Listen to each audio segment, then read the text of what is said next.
자, 빌립보 사역을 마무리하고 있는 사도행전 16장 마지막 구절은요, 이렇게 마무리를 하고 있습니다. 사도행전 16장 40절 말씀인데요.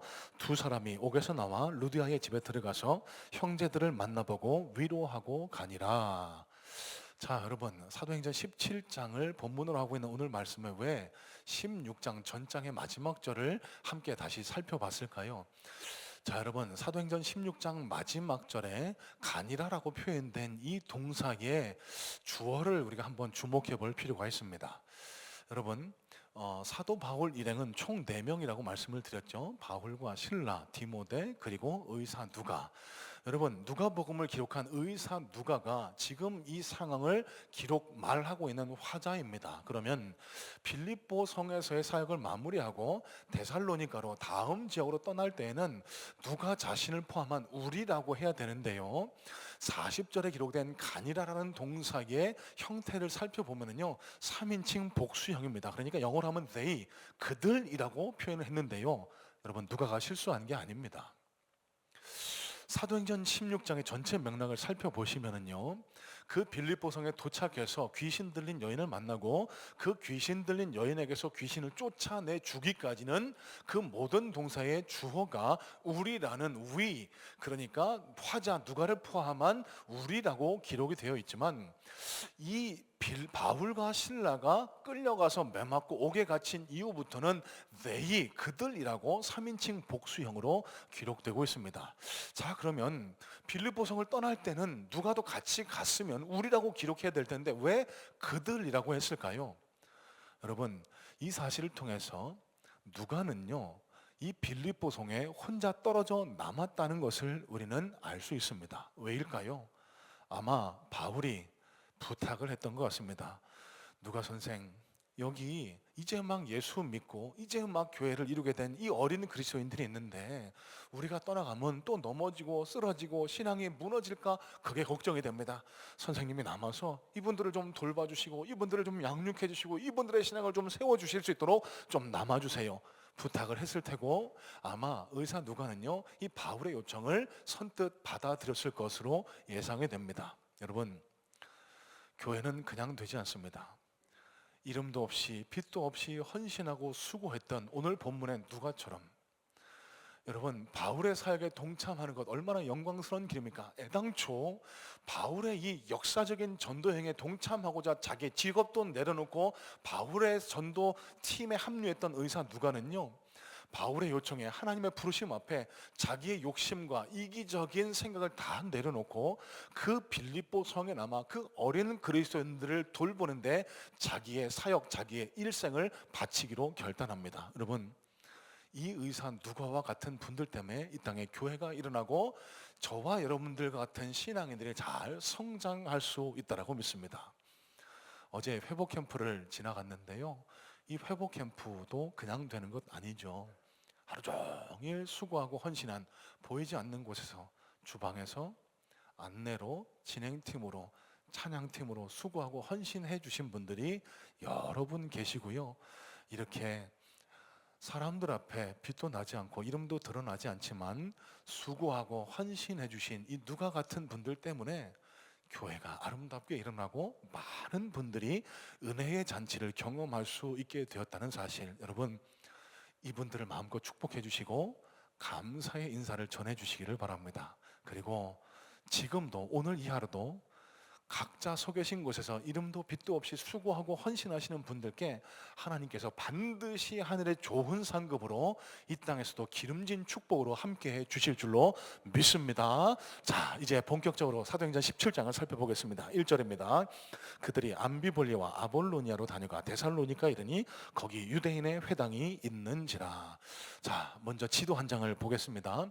자, 사도 바울 일행이요, 빌립보를 떠나서 죄송합니다, 잘 안 보이실 수가 있는데요, 빌립보 성에서 서남쪽으로 약 60km 떨어진 암비볼리를 거쳐서 또 그곳에서 47km 떨어진 아볼로니아라는 곳에 도착을 하게 됩니다. 자, 그러면 총 빌립보로부터 107km 정도 떨어진 아볼로니아라는 곳에 바울 일행이 도착한 것인데요, 여러분, 이 아볼로니아에서 바울이 말씀, 복음을 전했다라고 성경은 기록을 하고 지금도 그 흔적이 남아 있습니다. 자, 다음 사진 한 장 보여주실래요? 지금도 아볼로니아라는 지역에 가면은요, 바울 강단이라고 불리는 저 작은 언덕을 볼 수 있다라고 합니다. 저는 가보지는 못했는데요, 성지순례를 다녀오신 분들이 찍어온 사진인 것 같아요. 저렇게 평화로운 곳에, 녹음이 우거진 곳에 여러분 큰 나무가 있고 그 밑에 저 동판이 새겨져 있습니다. 그 동판에는요, 여러분 안 보이실 테지만 적혀 있는 글이 오늘 본문 저와 여러분이 읽은 사도행전 17장 1절 말씀이 기록되어 있습니다. 그러니까 많은 사람들에게 이 사도 바울이 이 아볼로니아에 와서 복음을 전했다라는 것을 기념하기 위해서 저 바울 강단이라는 곳에 동판이 새겨져 있다는 거예요. 여러분, 저 바울 강단에 서서 복음을 전하고 있는, 설교를 하고 있는 바울의 모습을 머릿속으로 한번 상상해 보시기 바랍니다. 여러분, 바울이 지금 어떤 상태일까요? 빌립보 성에서 107km 떨어진 곳을 쉬지 않고 걸어서 왔습니다. 여러분, 그 전날 빌립보 성에서는 무슨 일을 겪었습니까? 여러분 잘 생각해 보세요. 사도 바울은요, 그 빌립보 성을 떠나기까지 잠 한숨을 보지 못하고 뜬 눈으로 하룻밤을 꼬박 지낸 상태입니다. 귀신 들린 여인에게서 귀신을 쫓아내 주었다는 그 억울한 모함 때문에 끌려가서 40이 넘는 태형 매를 맞았습니다. 피고름이 질질 흘리는 그 상태에서 지하 감옥에 갇혔고요, 발에 착고를 차고 그 습하고 캄캄한 지하 감옥이었지만 한밤중에 기도하고 찬송했을 때 하나님께서 옥터를 흔드시고 감옥문을 여시고 착고를 풀어주시는 역사를 일으켜 주셨죠. 그냥 도망갔으면 될 일인데 그 간수가 어떻게 될지를 염려한 바울과 실라는요, 그 감옥 그 자리를 그대로 지키고 있었고요, 스스로 목숨을 끊으려던 간수에게 우리가 여기 있다라고 외치면서 그 간수의 생명을 구해 주었습니다. 선생님, 주님, 내가 어떻게 해야 구원을 얻으리까? 라고 질문하는 그 간수에게 주 예수를 믿으라, 그리하면 너와 내 집이 구원을 얻으리라 라고 전파한 바울과 실라는요, 간수의 인도를 따라 간수의 집에 가게 됐고 그 가족들에게도 복음을 전하고 그들을 구원하고 세례를 베풀게 되었습니다. 여러분, 그러면 루디아의 집이나 다른 지역으로 이동해야 마땅할 바울과 실라가 어떻게 했죠? 스스로 자기 발로 감옥으로 되돌아갔습니다. 왜요? 자신들이 그냥 사라진 것을 알면 고초를 겪을 그 간수와 그 가족들을 염려한 나머지 자신의 의지로 그 어둡고 컴컴한 지하 감옥으로 되돌아갔다는 거예요. 날이 밝았습니다. 집정관들이 석방하라고 합니다.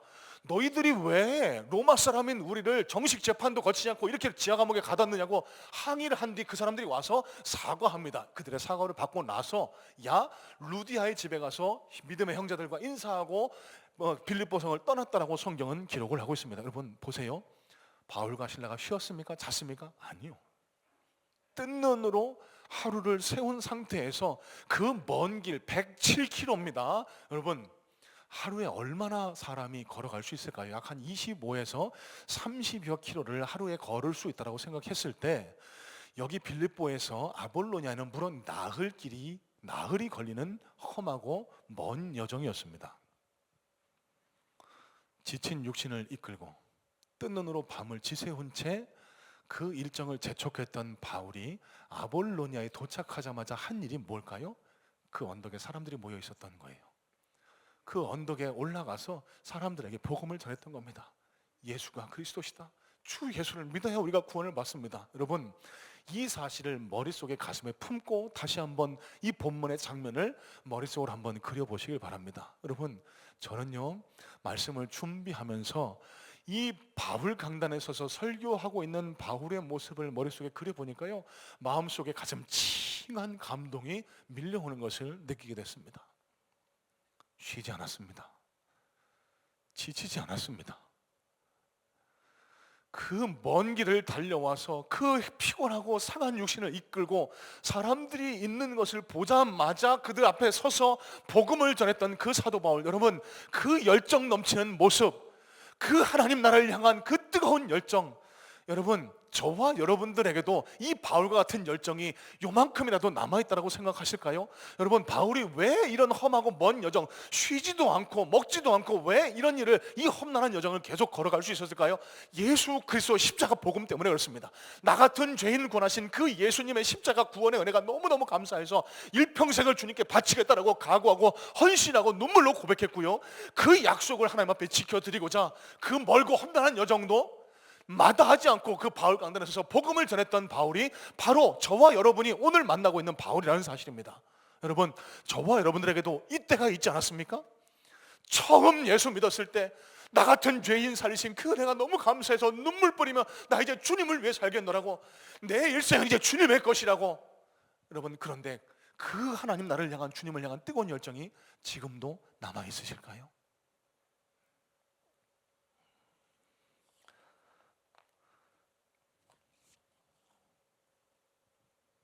아볼로니아에서 복음을 전한 바울은요, 곧장 그 성 아볼로니아를 떠나서 그 아볼로니아에서 또 서쪽으로 57km 떨어진 데살로니가라는 지역에 도착을 하게 됩니다.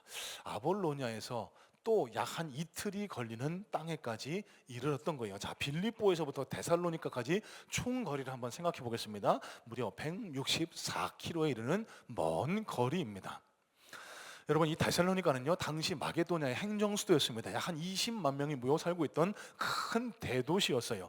그리고 그 성에 언덕이 있었는데 그 언덕에는 올림푸스 신적, 여러분 아시죠? 올림푸스 신적이 그 성 데살로니가에서 가장 잘 보이는 곳에 위치하고 있던, 여러분 뭘 의미하죠?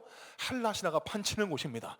우상이 판치는 곳, 그곳 데살로니가에 드디어 바울 일행이 도착했던 거예요. 자, 이 데살로니가에 도착한 바울 일행이 제일 먼저 한 일이 무엇일까요?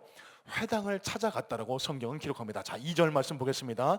2절입니다. 바울이 자기의 관례대로 그들에게로 들어가서 새 안식일에 성경을 가지고 강론하며. 자, 1절 말씀에 데살로니가의 유대인의 회당을 찾아 들어갔다라고 기록을 합니다. 아마도 빌립보에는 없었던 이 데살로니가에 이 유대인의 회당이 여러 개 있었을 것으로 추정이 됩니다. 그만큼 많은 유대인들이 살고 있었다는 의미겠죠. 그곳에 한 회당에 들어가서 새 안식일 동안 말씀을 강론했다라고 증거해요. 자, 그런데 우리가 주목해 봐야 할 구절은요, 관례대로라는 이 구절입니다. 지난주에도 살펴봤던 이 관례대로라는 표현은요, 영어 성경을 살펴보니까요, as his custom was라고 NIV는 번역을 하고요, 메시지 성경은 이렇게 번역을 합니다. As he usually did when he came to a town. 무슨 뜻이죠? 그가 어느 곳을 가나 마을에 도착하자마자 usually, 통상적으로 하던 대로 회당에 들어가서 말씀을 강론했다라고 성경은 기록을 하고 있는 거예요. 자, 여기 관례라는 단어가 헬라 원어로 에이오도스라는 단어를 사용하는데요, 이 뜻이 익숙하다, 습관이다라는 의미를 지니고 있습니다. 여러분 생각해 보세요.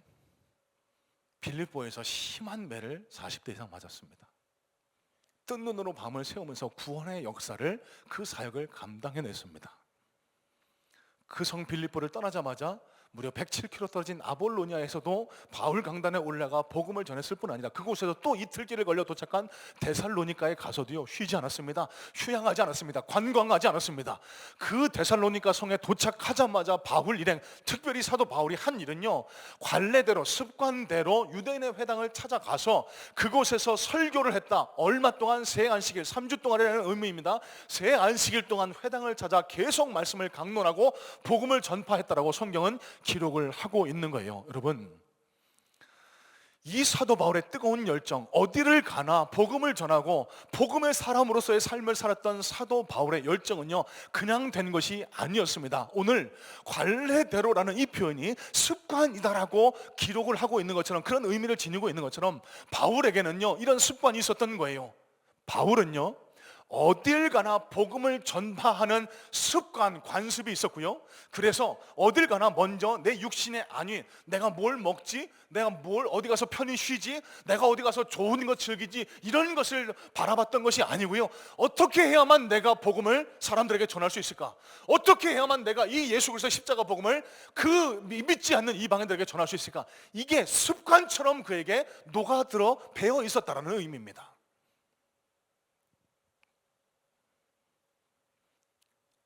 여러분, 제일 먼저 우리가 생각하고 우리의 신앙을 살펴봐야 할 지점이 바로 여기에 있습니다. 저와 여러분에게는 여기 사도 바울에게 나타나고 있는 이런 좋은 신앙의 습관이 있다고 생각하실까요? 목사님, 저는 눈 뜨자마자 하나님 앞에 기도합니다. 예, 너무너무 좋은 습관입니다. 목사님, 저는 하루도 빼지 않고 말씀을 읽습니다. 예, 여러분, 제가 그런 습관을 말씀드리고 있는 거예요. 어쩌다 한번 그냥 성경을 펼쳐 읽는 게 아니고, 눈 뜨면 기도하고, 힘들면 주여 하면서 주님을 찾고, 시간이 남으면 TV를 트는 것이 아니라 말씀을 펼쳐 읽는 그런 신앙의 좋은 습관이 저와 여러분에게 있느냐는 겁니다. 여러분들은 조금 동떨어지게 느끼실지 모르겠지만 저는 이 바울을 생각할 때마다 너무너무 부럽고 너무너무 도전이 될 때가 많습니다. 여러분 한번 생각해 보세요. 바울이 자기 육신을 돌보지 않습니다. 열정적으로 끝까지 지치지 않고 달려갑니다. 생각해 보면은요, 1차 전도 여행 때도 사도 바울은 마찬가지였습니다. 저지대인 버가에서 풍토병에 걸리죠. 말라리아로 추정되는 풍토병에 걸렸을 때 집으로 돌아가지 않습니다. 그는 그 험난한 타우루스 산맥을 넘어서 안디옥에 도착해서 그곳에서 복음을 전했고요, 루스드라에서는 그 유대인들에게 돌을 맞아서 죽음의 위기에 처했을 때도 살아나자마자 다시 그 성에 들어가서 복음을 전했습니다. 왜일까요? 그에게는 복음을 전하는 게 사명이었고 그 습관이 그에게 그의 행동을, 그의 삶을 강력하게 이끌어가고 있었던 거예요. 왜 그 성 빌립보에서 그 험난한 육신을 이끌고 피곤하고 지친 몸을 이끌고 데살로니가로 아볼로니 가자마자 말씀을 전하고 그 설교를 하는 그런 모습을 보였을까요? 그에게는 그런 삶을 사는 것이 늘 습관처럼 배어 있었기 때문에 그렇다는 사실입니다. 여러분, 그렇기 때문에 사도 바울은요, 일평생 지치지 않고 달려가다가 우리에게 이런 아름다운 말씀도 남기지 않았습니까? 내가 선한 싸움을 싸우고 믿음을 지켰으니 이제후로는 의로우신 재판장이 나에게 면류관을 주실 것이며 나에게뿐만 아니라 그의 나타나심을 사모하는 모든 자에게도 주실 것이다 라고 그렇게 믿음의 선한 싸움을 싸우라고 권면하고 있지 않습니까? 여러분, 어떻게 이런 바울이 가능했을까? 좋은 믿음의 습관이 있었기 때문입니다. 사진 한 장 보겠습니다. 찰스 두히그라고요, 미국의 뉴욕타임즈 기자이자 베스트셀러 작가인 이 찰스 두히그가 습관의 힘이라는 책, 조금은 좀 오래된 책이긴 한데요, 당시 굉장한 반향을 일으켰던 베스트셀러 습관의 힘이라는 책입니다. 여러분, 이 책에서 주장하는 내용은 아주 간단하고 명료합니다. 인생은 습관 전쟁이라는 거예요. 무슨 뜻일까요? 지금 비가 좀 부슬부슬 내리고 있는데요, 비 오는 날이면 뭐가 먼저 가장 생각나세요? 속으로 막걸리 그러시는 분들 자, 한번 예를 들어보겠습니다. 비 오는 날 왜 막걸리가 생각날까요? 습한 습도와 온도, 날씨와 우리 뇌하수체의 호르몬의 화학적 작용이 결합해서 막걸리를 마실 수밖에 없게끔 우리를 이끌어간다? 여러분, 그거 아닙니다. 전혀 의학적, 과학적 근거가 없습니다. 왜 그럴까요? 비 오는 날 늘 막걸리를 잡수셨기 때문에 그렇습니다. 제가요, 주일 저녁에 늘 반복하는 습관이 있습니다. 저는 주일날 좀 이렇게 탱탱 부어있는 얼굴을 조금이라도 좀 갸름해 보이고 싶은 욕심에 주일날은 음식을 많이 먹지를 않습니다. 그러다가 주일날 이제 곧 있을 양육 훈련까지 하면은 한 오후 5시, 5시 반 이때쯤 모든 사역이 끝나거든요. 그러면 들어가서 이 옷을 딱 풀어 헤치고 잠옷, 편한 옷으로 갈아입는 순간부터 형언할 수 없는 해방감이 몰려옵니다. 그때 가장 제 머릿속에 생각나는 것은요, 제일 먼저 음식이에요. 배가 허기가 지기 때문에. 그러면 제가 가장 생각나는 음식이 뭘까요? 라면, 치킨, 피자 이런 겁니다. 제 피곤함과 그 라면의 그 스프와 어떤 화학적 반응 때문에 제가 그거를 생각하고 그런 게 아니에요. 라면이 제일 맛있고 늘 피곤하고 지칠 때 라면을 먹어왔기 때문에, 피자, 치킨을 먹어왔기 때문에, 제가 주일날 저녁에 피자, 치킨 사달라고 드리는 말씀 아닙니다. 여러분, 인생은 습관 전쟁이라는 겁니다. 좋은 습관을 가진 자가 인생에서 성공합니다. 아침에 일찍 일어나는 습관을 가지신 분이 그 부지런함을 통해 기업을 일구고 그 인생을 성공하는 것도 다 그 몸에 길들여진 습관 때문에 이루어지는 것이고요, 이 사실을 신앙생활에 적용해 보시면은요, 신앙도 마찬가지라는 겁니다. 누가 훌륭한 신앙인, 누가 하나님 앞에 칭찬받는, 누가 하나님과 세상 앞에 당당한 그리스도인이 될 수 있을까요? 좋은 신앙의 습관을 가지신 분이 그렇게 신앙생활에서도 성공하실 수 있다는 사실입니다. 이런 맥락에서 여러분들께 다시 한번 묻습니다. 여러분들에게는 신앙의 부침이 있을 때, 내 마음에 낙심이 있을 때, 그럼에도 불구하고 내 신앙을 이끌고 나가줄 그런 좋은 신앙의 습관 하나 가지고 계실까요? 힘들 때마다 기도의 자리로 나온다. 힘들 때마다 나는 예배 자리를 찾는다. 주일이면은 누가 시키지 않아도, 누가 끌고 가지 않아도 주섬주섬 일어나서 씻고 옷을 챙겨 입고 주일날 예배 교회로 나오는 그런 습관이 있다. 여러분, 이런 습관을 지금 말씀드리고 있는 겁니다.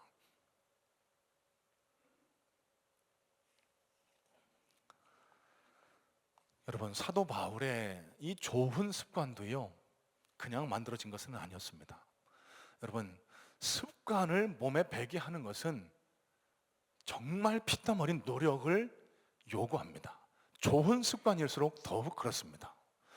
여러분, 바울이 자기 육신의 환난과 안위를 돌보지 않고 어딜 가나 주의 복음을 전했던 이 좋은 습관은 그냥 길러진 걸까요? 아니요.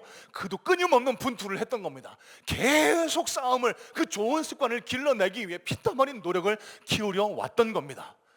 그래서 사도 바울은 우리에게도 이렇게 권면하고 있어요. 디모데 전서 6장 12절 말씀입니다. 믿음의 선한 싸움을 싸우라, 영생을 취하라. 이를 위하여 내가 부르심을 받았고 많은 증인 앞에서 선한 증언을 하였도다. 여러분, 여기 싸움은요, 우리가 툭탁툭탁 하는 말싸움을 의미하지 않습니다. 이 당시 로마 검투사들이 생명을 걸고 싸웠던 그 싸움을 가리키고 있는데요. 여러분, 믿음의 좋은 습관을 들이기 위해서도요, 생명을 내걸고 싸울 수 있는 그런 결단과 용기가 우리에게 필요하다는 사실입니다. 여러분, 제가 왜 이런 말씀을 드릴까요?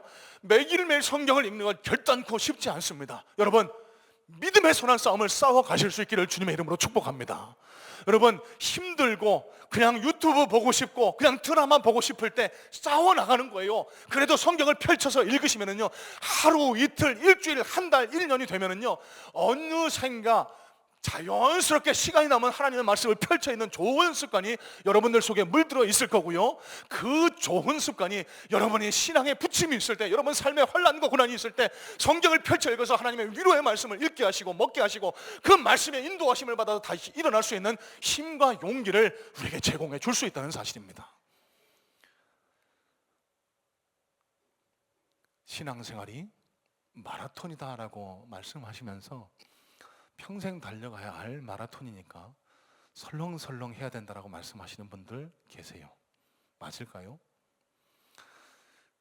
목회자에게도 이런 말씀을 하시는 분이 계시답니다. 목회도 마라톤이니까 평생 해야 되니까 너무 오버하지 말고 설렁설렁 하라고. 맞을까요?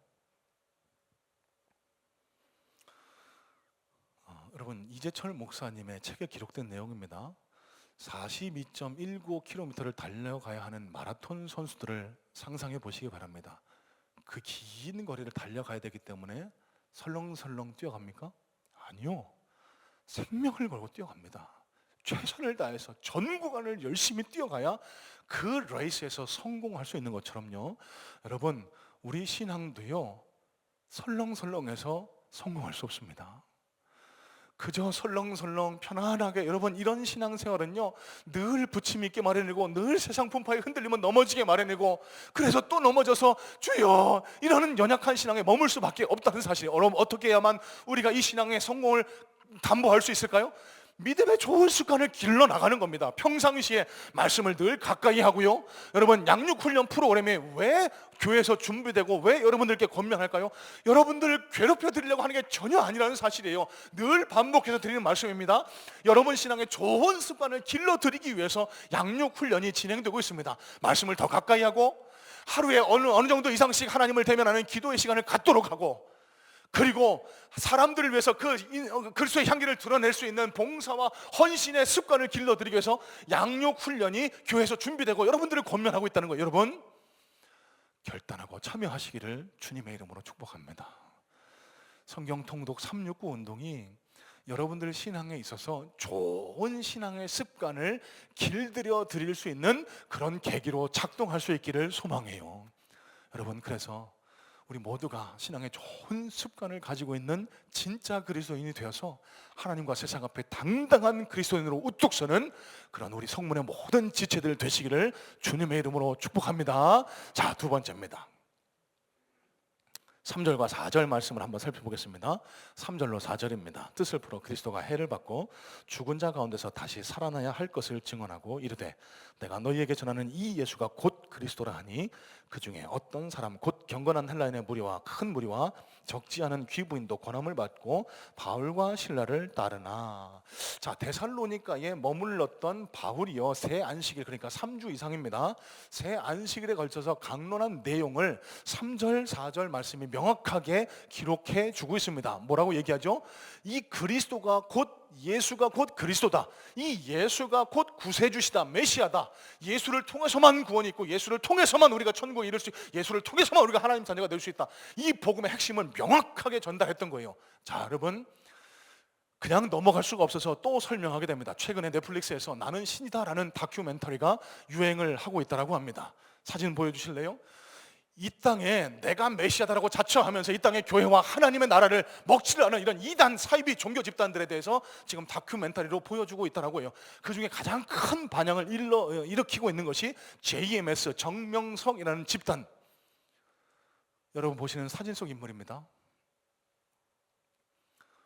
보신 분들 있으실지 모르겠어요. 저도 좀 하도 언론 기사가 나오다 보니까 찾아보려고 틀었는데요, 10분을 못 넘기고 껐습니다.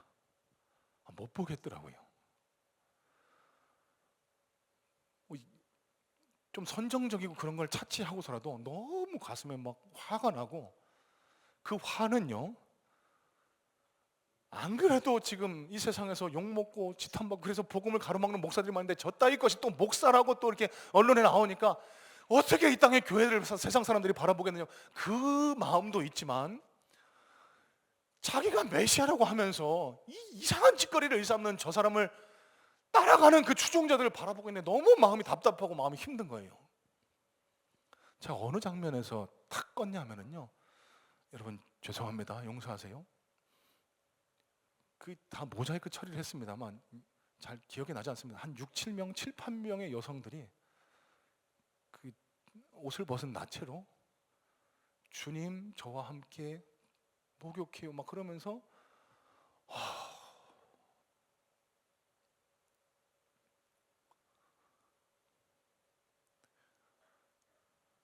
자기가 메시아라면서 자기가 하는 행동은 하나님의 은혜를 입는 길이라고 아무한테도 얘기하지 말라고 하고. 여러분 또 말씀드립니다. 이 세상에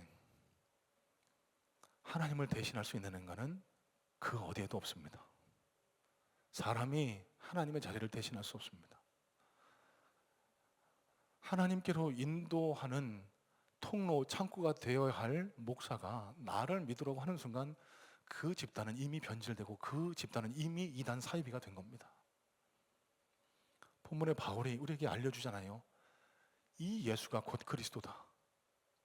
그 빌립보 감옥에서 간수에게도 이렇게 외치지 않습니까? 주여 퀴리오스하고 그 신적인 위험 앞에 엎드려 있는 그 간수에게 또 이렇게 얘기합니다. 주 예수, 내가 네 주인이 아니다. 네 주인은 너를 구원할 수 있는 오직 한 분 예수 그리스도밖에 없다. 여러분, 이게 하나님이 우리에게 알려주시는 복음의 핵심이라는 겁니다. 예수 그리스도 하나님의 아들이 이 땅에 인간의 육신을 입고 이 땅에 오셨고 저와 여러분들의 죄를 위해 십자가에 달려서 돌아가셨고 우리를 살리시기 위해서 3일 만에 부활하셔서 지금 하나님 보좌 우편에 앉아 계시며 지금도 우리가 하나님께로 돌아오기를 원하시는 분, 그 예수 그리스도를 통해서만 구원이 이루어지고 하나님의 백성이 될 수 있다는 사실을 절대로 놓치지 마시기 바랍니다. 여러분, 왜 제가 계속해서 신앙의 좋은 습관 훈련을 하자고 말씀드릴까요? 여러분, 저 이단 사이비 집단에 가 있는 분들의 대다수가요, 성경을 모르는 분들이 대다수입니다. 성경을 가르쳐 주거든요. 성경을 교묘하게 이렇게 비꼬아서 정명성이가 하나님이라고 그렇게 결론에 나오는 거예요. 여러분, 성경을 내 손으로 펼쳐서 내 눈으로 한 번이라도 읽어보신 분은 그런 이단 사이비 논리에 넘어가지 않습니다.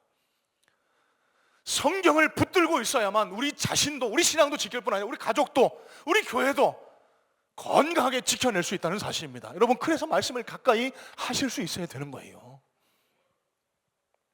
자, 데살로니가에서 한 소동이 일어납니다. 바울이 설교하고 예수가 그리스도시라고 설교를 하자 많은 경건한 사람들이 예수를 믿고 주께로 돌아옵니다. 또 귀부인들도 믿었어요. 그런데 어느 곳이나 그런 것처럼 다 예수를 믿고 주께로 돌아왔던 건 아니었습니다. 1차 전도 여행 때와 마찬가지로 이 빌립보 성에서와 마찬가지로 일단의 유대인들이 시기했던 겁니다. 뭐라고요? 자기네들은 백날 첫날 설교하고 강론해도 사람들이 모이지도 않고 사람들이 감동받지도 않고 사람들이 존경하지도 않는데 갑자기 저 뜨내기 같은 바울이라는 사람이 나타나서 막 설교를 하니까 막 불같이 교회가 일어나고 막 많은 사람들이 엎드려져서 주께로 돌아오고, 이 사실을 눈에 봤던 유대인들이요, 시기가 일어난 거예요. 그래서 이 또 말도 안 되는 모함을 해서 이 바울 일행을 내쫓으려고, 죽이려고 획책합니다. 그래서 불량배들을 불러 모아서 바울 일행을 잡으려고 온 성을 뒤지고 다니다가 야손이라는 사람 집에 바울이 기거하고 있다는 소식을 듣고 그 집으로 쳐들어갑니다. 가보니까 없네요.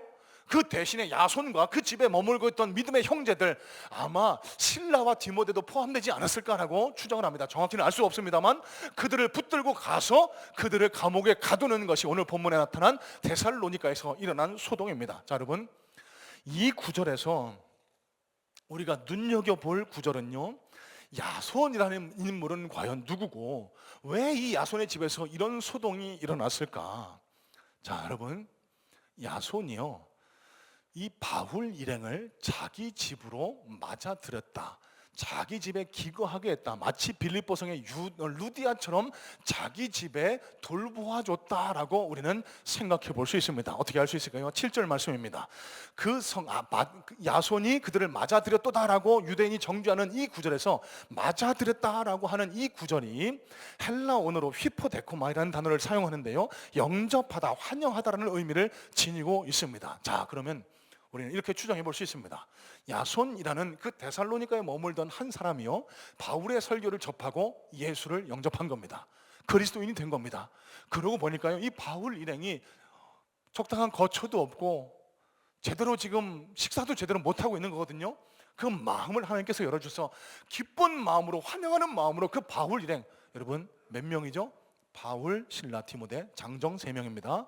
이 장정 3명을 얼마 동안? 최소 3주 이상, 세 안식일 이상 데살로니가에서 강론했다라고 기록하고 있으니까요, 여러분 그 시골 출신 뜨내기들, 여러분 바울 일행이요, 적당한 거처가 없었습니다. 충분한 노잣돈을 가지고 다니지 않았습니다. 길을 가다가 밤이 새면은 그 길가에서 노숙을 하기가 일쑤였고요, 못 먹어서 퀭하고 옷은 누더기에 해져 있는 그 행색의 3명의 그 행인들을 자기 집으로 맞아들였다? 누가 가능할까요? 복음을 받아들인 그리스도인이었기 때문에 가능했을 것으로 우리는 생각할 수 있습니다. 그러면 성경에는 야손의 직업이나 가문, 나이, 그가 어떤 사람인지에 대해서 아무런 단서를 남겨놓지 않습니다. 왜 그럴까요? 그런 것들은 중요하지 않기 때문입니다. 중요한 것은 그가 바울로부터 복음을 받아들이고 복음의 삶을 살기로 작정하고 결단한 진짜 그리스도인이었다는 사실 그 하나입니다. 자, 여러분, 이 야손이라는 사람의 집에서 일어난 사건을 통해서 우리가 생각해 볼 수 있는 것은요, 여러분, 바울이 그냥 바울 된 게 아니었습니다. 여러분, 오늘 본문의 바울은요, 저기 앞에 사도행전 9장의 다메섹 사건으로 예수를 영접하고 난 이후로부터 약 한 20여 년이 지난 세월을 보낸 현장에 서 있습니다. 여러분, 그 20년 동안 바울은요, 지금의 바울이 되기까지 시시때때로 하나님이 보내주신 조력자, 동역자들의 도움을 받아서 이날 이때까지 서 있을 수 있다는 겁니다. 여러분 생각해 보세요. 데살로니가에서 야손이 자기를 받아들이지 않았다면 그들은 꽤 힘든 여정을 보낼 수밖에 없었을 겁니다. 그리고 새 안식일이 아니라 곧 그 성을 떠나야 했을지도 모릅니다. 하지만 이 야손이라는 사람의 손을 통해 그 데살로니가 성의 복음이 전파되게 하셨고, 그 데살로니가의 교회가 세워지게 하시고 복음의 역할을 담당하게 하신 것, 바울에게 야손이라는 동역자를 붙여주셨던 거예요. 여러분, 빌립보에서는 어떻죠? 아무도 아는 사람 없었지만 루디아라는 한 요정을 준비하셔서 그 여정을 통해 빌립보 교회를 또 이루게 하셨습니다. 여러분, 처음 예수 믿을 때는 어땠습니까? 예루살렘 교회가 그를 의심하고 안 받아들이려고 할 때 바나바라는 그 걸출한 착한 사람을 통해서 예루살렘 교회가 그를 받아들이게 도우셨고요, 아나니아의 손에 이끌려서 그 집에 기거하며 그의 눈에 비닐이 벗겨지게 하셨고요, 여러분 그 바나바가 7년 동안이나 자기네 집에 집거하고 있던 그 바울을 불러서 안디옥 교회의 공동 목회자로 세우셨고요, 여러분 디모데라는 청년을 또 만나게 하셨고, 드로아에서는 의사 누가를 만나게 하셔서 평소 병약하고 허약한 그 바울의 일정을 함께하면서 그를 돌보도록 하나님께서 그 사람들을 적재적소에 보내시고 붙여주셨다는 사실. 여러분, 그래서 바울이 이렇게 고백하지 않습니까? 나의 나된 것은 다 하나님의 은혜라.